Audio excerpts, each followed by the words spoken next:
పుట్టుకలు పెట్టించుకుంటే. అందుకే గర్భాలయం లోపలికే తప్ప బయటికి ఎగ్జిట్ గేటు గర్భాలయం వెనక గోడలోంచి పెట్టరు. ఇలా వెడితే పృష్ఠభాగం చూపించకుండా ఎలా వెళ్ళావో అలాగే వెనక్కి అడుగులు వేసుకుని బయటికి రా అంటారు. అంటే ఒకసారి వెళ్ళింది ఆయనలో చేరిపోవడానికే తప్ప ఆయన్ని దాటి వెళ్ళిపోవడానికి నీకు ఇంకేం లేదు. ఆయనలో కలవడమే జన్మ యొక్క సార్థకత. కానీ అది మరిచిపోయాడు. ఈ రహస్యం అమ్మ ఎక్కడ చెప్తుందో తెలుసా అండి? లతా మంగేష్కర్ అవనివ్వండి, ఎంఎస్ సుబ్బులక్ష్మి గారు అవనివ్వండి, లేకపోతే ఎంత పెద్ద విదుషీమణి అవనివ్వండి, ఎంత గాయని కానివ్వండి, అమ్మ పాడే జోలపాట అంటే ఒక్కటే జోలపాట. ఏమిటా జోలపాట?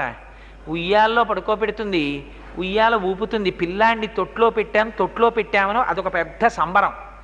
తొట్లో పెట్టి ఊపుతారు, ఊపితే ఆ ఉయ్యాల అటు ఇటు ఊగుతుంది. ఊగితే అమ్మ అంటుంది వీడు ఏడుపు మానేస్తాడు ఉయ్యాల్లో పట్టుకోగానే. అలా ఏడుపాపిన పిల్లాన్ని చూసి